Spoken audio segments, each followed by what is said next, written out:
If you need to run a refund or a void, you can do that through the virtual terminal by going to credit cards or electronic check, depending on which one you're doing, and do void or refund.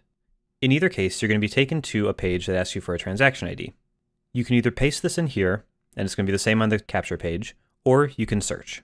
That takes you to the reports page, and we're going to go to the bottom, hit submit to just show me all my transactions, and this account currently has 2 transactions on it. One sale for $2, and a authorize and capture for $30. I'm going to go to this $2 transaction and click into the transaction ID. I can see all the transactions information, and there's a few buttons here at the top that will help me out. I can void or refund. Because this transaction was run today and is currently in a pending settlement status, I can still void it. After settlement is run, the void link will disappear from here and you will no longer be able to void, but a refund will always be available. In this case, I'm going to do a void. I tap that, and it takes me back to the void page where I can have the transaction ID already filled out. I hit void, and there we go. The transaction's been voided.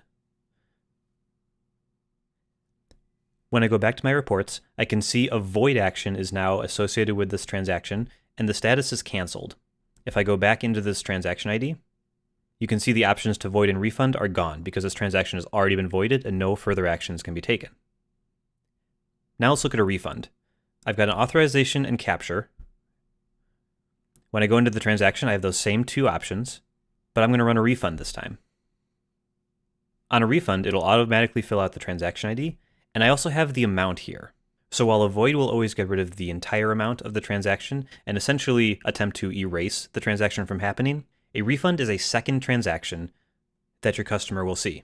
So in this case, they were charged $30, so they'll see a $30 debit on their account, and when I run this refund, they'll see a $30 credit back onto their account. I can change this to any amount up to or equal to the $30 that I had before. I'll do a partial refund in this case. We're going to give them $25 back. I can see the merchant-defined fields that I had selected, and I can send an email receipt if I'd like. If I'd like them to get an email, if there was an email address associated with the transaction, I could send an email to them showing them the approved refund. I'm going to hit refund, and there we are. It was successfully refunded. And you can see the amount of $25. When I go back to my reporting, you'll see the original authorization and capture still here, and they're still in an approved status, but now I have a new transaction for card refund.